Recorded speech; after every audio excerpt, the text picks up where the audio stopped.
जय हिंद दोस्तों, स्वागत है आपका हेलो शिक्षा के ऑनलाइन प्लेटफॉर्म पर।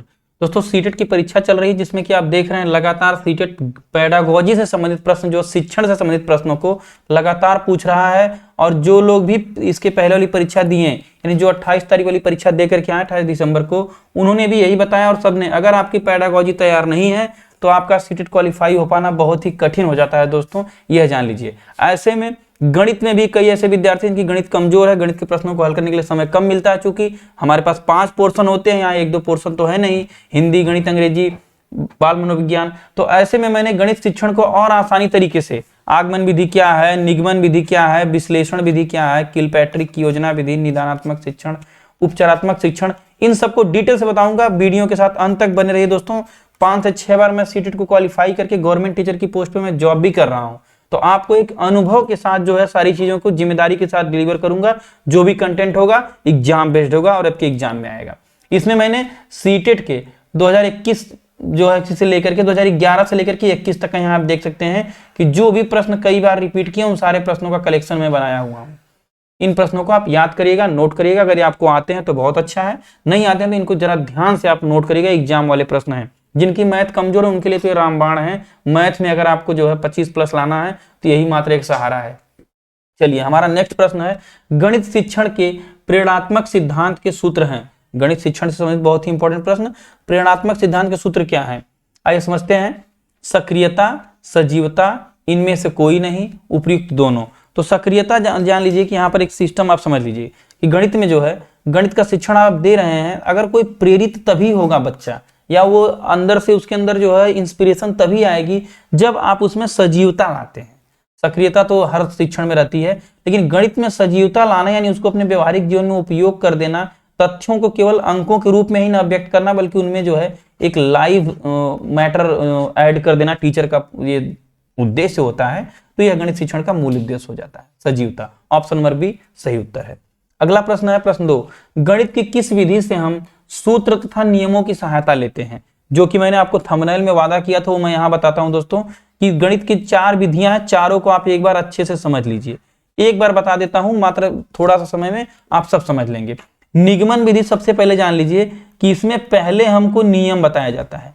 निगमन विधि में पहले आपको नियम यानी सूत्र बता दिए जाते हैं और इन सूत्रों का आप प्रयोग करके क्वेश्चंस को हल करते हैं। आगमन विधि में क्या होता है कि खंड में बांट बांट कर हमें कई तथ्यों को बताया जाता है, यानी जो प्रश्न है उसे कई खंडों में बांट करके हमें बताया जाता है और अंत में हमें एक सूत्र पर अध्यापक लाते हैं, या हमारा काम है एक सूत्र पर बच्चे को लाना, अंत में उसे सूत्र देना, पहले उसको व्याख्या करना। उसी तरह से विश्लेषण और संश्लेषण है।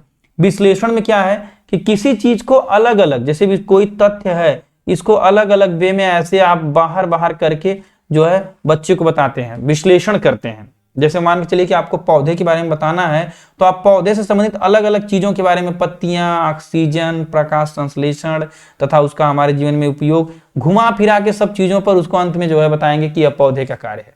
किंतु संश्लेषण में ऐसा नहीं। और संश्लेषण में क्या है कि बाहर से कई सारी चीजों को एकत्रित करके एक जगह इकट्ठा करने का प्रयास टीचर करता है, तथ्यों को संश्लेषित करने का काम किया जाता है। यह संश्लेषण विधि होती है। मैं एक आपको ग्राफिकल वे में बता रहा हूं, आप समझने की कोशिश करिएगा।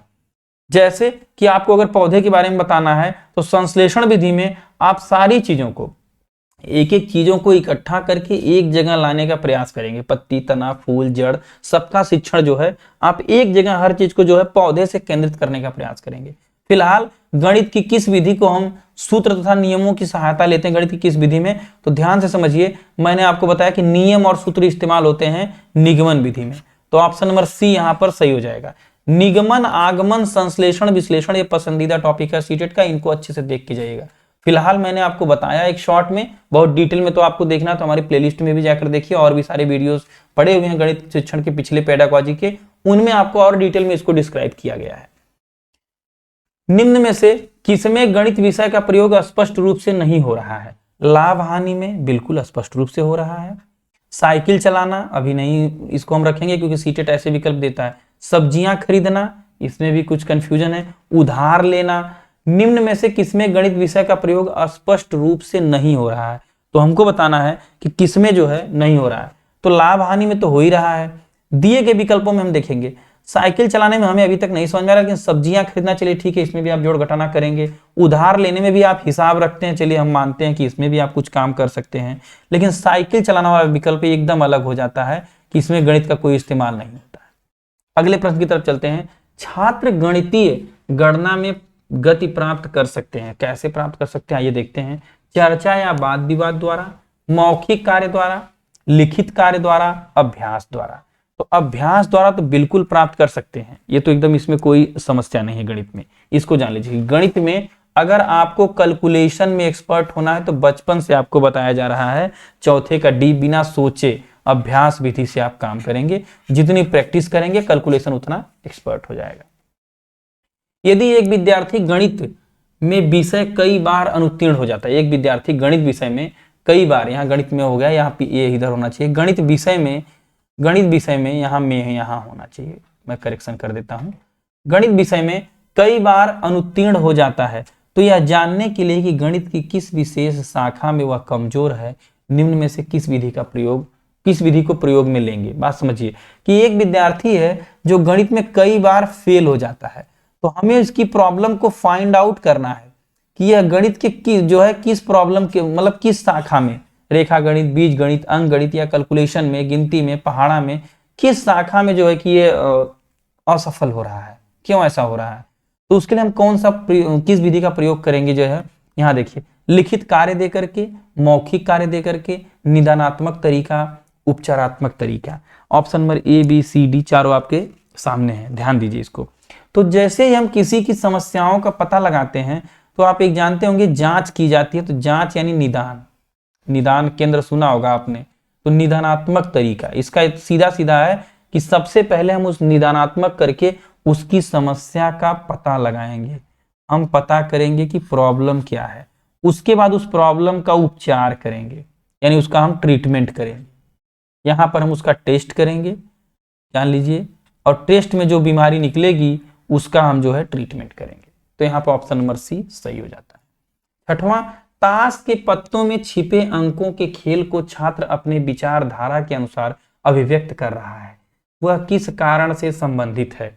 व्यक्तित्व, ज्ञानोपयोग, कौशल, अवबोध। ताश के पत्तों में जो अंक दिख रहे हैं उन अंकों को छात्र जो है अपने विचारधारा के रूप में आपके सामने रख रहा है, तो आप समझिए कि क्या तो फिर वह किस कारण से संबंधित है, ऐसा क्यों कर रहा है, इसको समझने की जरूरत है। कि व्यक्तित्व उसका ऐसा है कि वो इसलिए रख रहा है, ज्ञान उपयोगी है इसलिए रख रहा है, कौशल, अवबोध। इसमें व्यक्तित्व ऑप्शन आप सही लगाएंगे।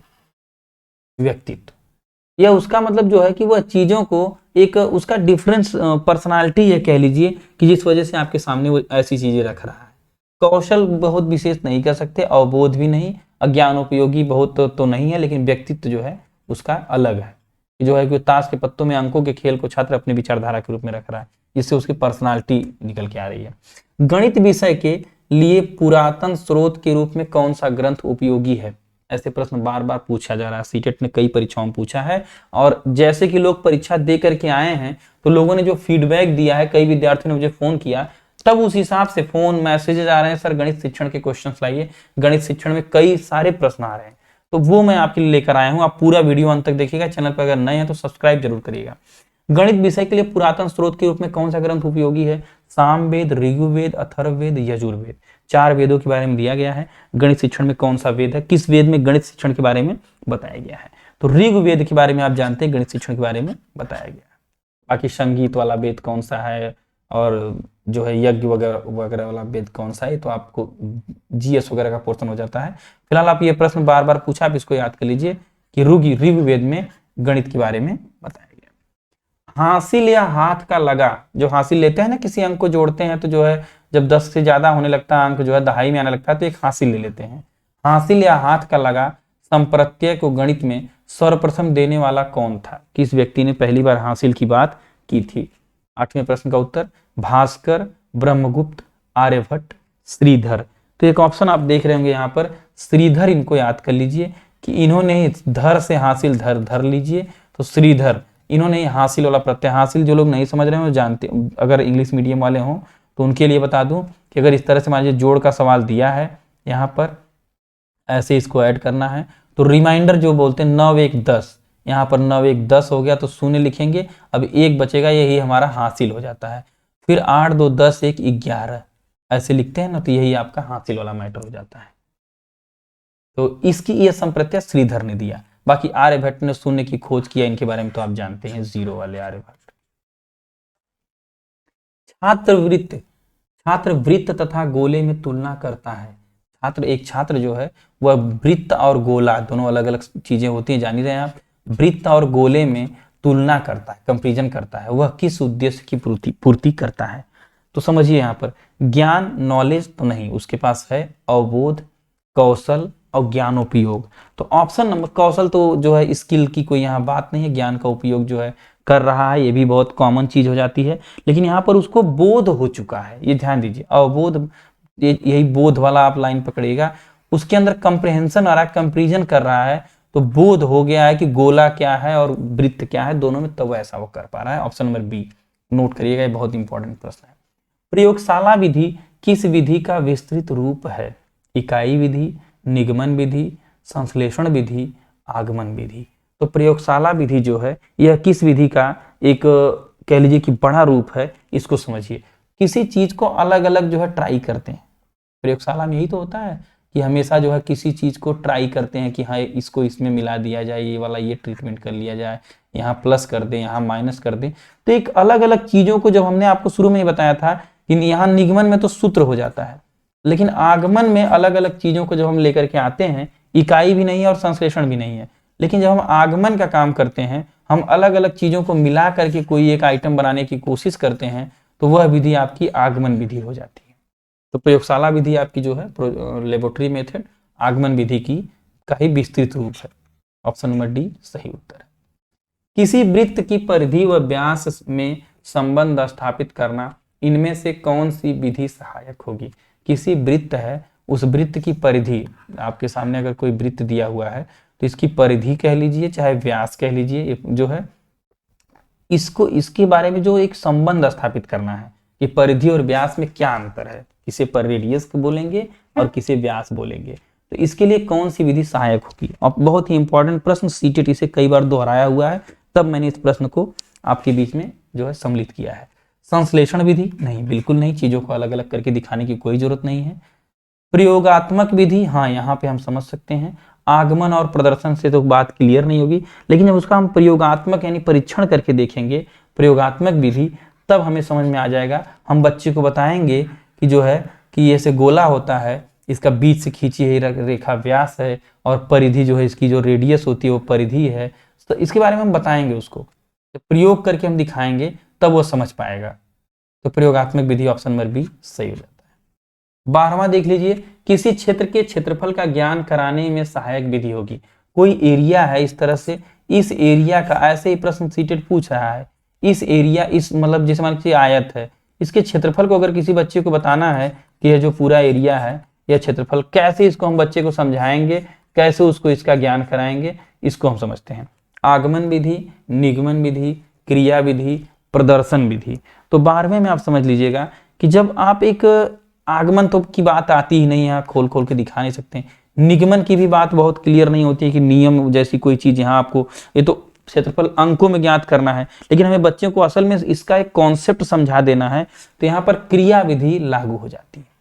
केवल दिखा देने से भी काम नहीं चलेगा, क्रिया विधि सही हो जाती है कि आप उसे दिखाएंगे कि कैसे जो है, अगर ये इसकी लंबाई 5 सेंटीमीटर है और इसकी लंबाई 10 सेंटीमीटर है, तो यह जो है ऐसे 10 बार ऐसे ऐसे बढ़ते हुए जाएगा, तो यानी कि 5 10 50 जब ये हो जाएगा तब ये पूरा हो जाएगा क्षेत्रफल। और वही होता भी है, इसकी गुणा कर लेते हैं तो 10 5 10 50 जो ऐसे भी कर लेते हैं, 10 में गुणा तो 50 क्षेत्रफल आ जाता है, और वही ऐसे भी आता है। इसी तरह लाइन ऐसे ऐसे अगर हमने खींच दिया, क्रिया करके दिखा दिया 5 लाइन, तो 10 25 50 हो जाता है, तब भी वही बात आ जाती है क्षेत्रफल की। तो क्रिया विधि सही हो जाता है। नेत्रहीन विद्यार्थियों के लिए ब्रेल लिपि का प्रतिपादन किसने किया था? बहुत ही आसान प्रश्न है, बहुत समझने की जरूरत नहीं है। लुईस ब्रेल, आप इनको जानते हैं, Louis Braille. Option number C सही उत्तर है।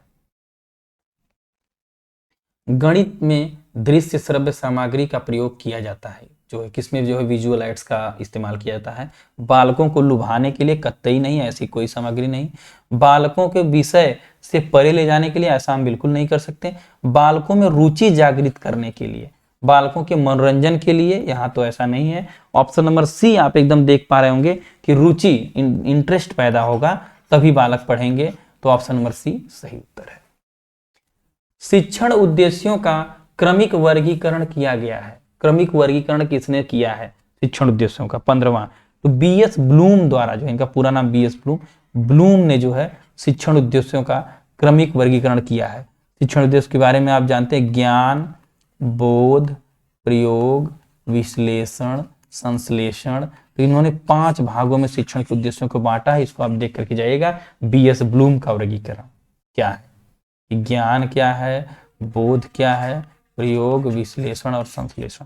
ये 16वां प्रश्न है, गणित की सभी शाखाओं में प्राचीनतम कौन है? कौन सी शाखा सबसे एंशिएंट है, प्राचीनतम है? इसको समझिए आपको 16वें प्रश्न को, कि रेखा गणित, अंक गणित, सांख्यिकी, बीज गणित। तो इसको याद कर लीजिए, कोई ट्रिक मैं इसमें क्या समझाऊं या बताऊं। सांख्यिकी सबसे पुरानी है, स्टैटिक जो है सबसे पुरानी है। पहले भी स्टैटिक का इस्तेमाल होता था, चाहे कंकड़ पत्थर के माध्यम से, चाहे बार के माध्यम से, चाहे लंबाई। आप देखते हैं ना, कंपैरिजन होता था कि ये बड़ा है छोटा है, नाप करके चीजों को बेचा जाता था। तो एक स्टैटिक वाला काम सबसे पुराना है। चिंता, बोध, तर्क, शक्ति, विश्लेषण बढ़ाने की क्षमता वाला विषय है। ऑब्वियसली आप गणित के अगर सवाल कर रहे हैं तो गणित ही उत्तर लगाएंगे। सामाजिक विज्ञान, भूगोल, भाषा। गणित में चिंता बिल्कुल होती है, बोध भी होता है, रीजनिंग का भी होता है, विश्लेषण का भी काम होता है। ये सब हाई लेवल पे चलते हैं दोस्तों, तो सही उत्तर हो जाएगा गणित। चैनल को अगर अभी तक सब्सक्राइब नहीं किया, वीडियो के साथ जुड़े हैं, तो निश्चित रूप से आपको सफलता मिलेगी। बस इन प्रश्नों को आप, मैं कहता हूं कि 2-3 बार देख लीजिए। जरूरतमंद दोस्तों को शेयर करिए। अगर आप चैनल को सब्सक्राइब नहीं किए, नए हैं, तो सब्सक्राइब करिए तथा कमेंट सेक्शन में हमें जरूर बताइए कि कैसे आपको ये प्रश्न लग रहे हैं। कक्षा 4 का छात्र अर्जुन संख्या प्रणाली से सभी प्रश्नों का उत्तर मौखिक रूप से दे देता है। ऐसे प्रश्न बार बार सीटेट पूछता है बड़े, परंतु संख्या प्रणाली पर आधारित समस्याओं को हल कर लिखने में उसकी त्रुटि को सुधारने के लिए सबसे अच्छी उपचारात्मक तकनीकी क्या है? जब मौखिक रूप से तो दे देता है, लेकिन जब समस्याओं को हल करने की बात आती है तो लिखने में वह त्रुटि कर देता है। तो इसे सुधारने के लिए सबसे अच्छी टेक्निक इसमें से कौन सी है? इसको समझते हैं। 18वें का, उसे 10 अभ्यास परीक्षाएं देना। बहुत ही रट्टू टाइप की बात हो जाएगी, ये भी बहुत तार्किक नहीं लग रही है। वास्तविक जीवन के अनुभवों को गणितीय संकल्पनाओं के साथ संबंधित करना। ये तो संबंधित है, क्योंकि अगर ये संबंधित नहीं होता तो मौखिक उत्तर नहीं दे पाता। उसको एक कार्य पत्रक देना जिसमें समस्याएं आंशिक रूप से, यहां जान लीजिए, आंशिक रूप से हल की गई हों और उसे खाली स्थान भर दे। ये वाला ऑप्शन सही है, ध्यान दीजिए। कैसे भी मैं इसको क्लियर करता हूं आपको, एकदम यही बन रहा है यहाँ पे। संख्या प्रणाली की समस्याएं हल करने के लिए एक से अधिक तरीके सिखाना कोई औचित्य नहीं है इसका भी। सी में क्या होता है कि आप एक बना बनाया कार्य पत्रक देते हैं। सरकार, चूंकि मैं गवर्नमेंट टीचर, तो सरकार ऐसे काम करती है, इसमें बहुत तेज चल रहा है। एक कार्य पत्रक दे रहे हैं, रिक्त स्थान भरो वाला, फिल इन द ब्लैंक देखते हैं, फिल इन द ब्लैंक वाला आपको दिया जाता है। तो उसमें जब वो चीजों को कई तरह से आगे पीछे ऐसे करके यहाँ भरा है, जैसे मान लीजिए यहाँ 5 है प्लस यहाँ 1 है इक्वल टू यहाँ जो है खाली स्थान है, उसी तरह से यहाँ 5 है प्लस यहाँ पे अब यहाँ खाली स्थान हो गया और यहाँ पर 10 है। तो इन जगहों में जब वो भरेगा तो उसे समझ में आएगा, चीजों के साथ आगे पीछे कई तरह से वो सोचेगा, तो उसकी जो है लिखने की जो त्रुटि है वो सही, मतलब सही हो जाएगी। सी सही उत्तर है। 19वां प्रश्न है, निम्न में से कौन सी संख्या की समझ का महत्वपूर्ण पहलू नहीं है? कौन सा है? देखिए ध्यान से। पंक्तिबद्धता, संख्याओं को पंक्तियों में सजा लेना बिल्कुल है, जब हम अरेंज कर ले रहे हैं तो है। गणना कर लेना तो बिल्कुल ये भी सही है। अंकों को लिख पाना एकदम सही है। संरक्षण नहीं है, डी जो है नहीं है, और यही हमारा उत्तर हो जाएगा। ऑप्शन नंबर डी सही उत्तर। 20वां प्रश्न, अंतिम प्रश्न दोस्तों। वीडियो को अधिक से अधिक लोगों तक शेयर करिए। चैनल पर नए हैं तो मैं बार बार रिक्वेस्ट करता हूं सब्सक्राइब करिए। आपका सब्सक्राइब ही हमें सपोर्ट देता है और इसी से हमें मोटिवेशन मिलता है, ताकि हम और भी आपके लिए ऐसे वीडियोस लाएं। यह एग्जाम फरवरी तक चलेगा और जो भी क्वेश्चंस, नए क्वेश्चंस आ रहे हैं स्मृति आधारित जो हमारे साथी पेपर दे करके आ रहे हैं या हमारे स्टूडेंट्स पेपर दे करके आ रहे हैं, तो अब मुझे बताते हैं, उस तरह के प्रश्नों को मैं सम्मिलित करके आप तक पहुंचाने की कोशिश कर रहा हूं। योजना एक उद्देश्यपूर्ण क्रिया है। प्लानिंग जो है एक मोटिव इसका होता है, उद्देश्यपूर्ण क्रिया है जिसे मन लगाकर सामाजिक वातावरण में पूरा किया जाता है। गणित शिक्षण की योजना विधि की उक्त परिभाषा किसने दिया था? योजना विधि आप याद कर लीजिए, हमेशा आता है ऑप्शन नंबर ए, किलपैट्री। इन्होंने यह परिभाषा दिया था और इन्हीं को जो है योजना विधि का प्रतिपादक कहा जाता है। वीडियो के साथ अंत तक बने रहने के लिए बहुत बहुत धन्यवाद।